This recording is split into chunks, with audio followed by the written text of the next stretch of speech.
Replacing the battery in an iPhone 6 iFixit. Okay, so a 2-year-old iPhone 6 handset I have here has developed the dreaded iPhone throttling problem because the battery has been whipped. Here are the hoops I've had to go through to have the battery replaced. Must read: how to tell if your iPhone battery needs replacing. Before contacting Apple support, I confirmed that the handset was suffering from the throttling issue and that the battery was degraded to the point where Apple considers it past its best. If you're curious how I diagnose the problem, I've detailed the process here. Okay, call number 1 to Apple tech support. I give my details and outline the problem carefully. I mention that battery life is severely degraded and that performance is a lot worse than it was a few weeks earlier.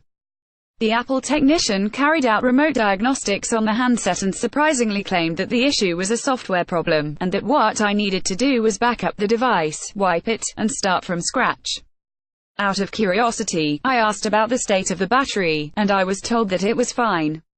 I play along at this point, and the Apple tech sent me a handy email outlining how to back up the data, wipe the device, and reload my stuff back onto it. I part ways with the technician, parting with a casual, "I'll be back." I was skeptical that the issue was software-based. Nothing in the battery statistics suggested that the problem was software, and the device was already recently wiped. But for the purposes of this report, I played along.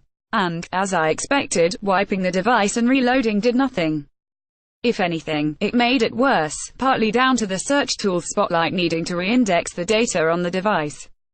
I let the iPhone chill for a few days before calling Apple support again. Call number 2 to Apple tech support. Because I'd already opened a case on this problem, the second call went a lot quicker, and this time around I'm given 2 options. Take the handset to an Apple store to get the battery replaced, to a mail-in repair, which has about a 2-week turnaround because the device is under Apple Care warranty. The battery replacement would be carried out free of charge. If I wasn't 2.5 hours away from an Apple store, not to mention the fact that pilgrimages to Apple stores, in my experience, can be expensive, then I'd be happy. But my nearest Apple store is a long way away, and the 2-week mail-in repair seems cumbersome. So, since the handset is covered by AppleCare, I inquired about making use of the express replacement service that Apple offers. I didn't mind paying a fee to have the handset swapped if it meant skipping that 14-day turnaround thing. But the express replacement service only covers accidental damage, and not, well, the battery not lasting 2 years.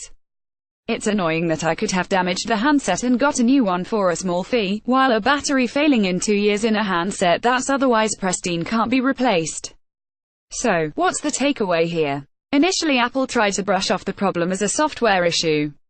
I don't know if Apple's diagnostics aren't good enough to spot battery issues or not, but telling people to needlessly wipe a device makes dealing with this problem a much bigger hassle than it needs to be. I'm surprised that Apple technicians can't spot iPhones that are being throttled because of the iOS update. In this situation, all Apple Care buys you is a free battery replacement as opposed to a $29 replacement. If you're far from an Apple store, the process becomes much more painful if you reply on your iPhone and you don't have a spare device.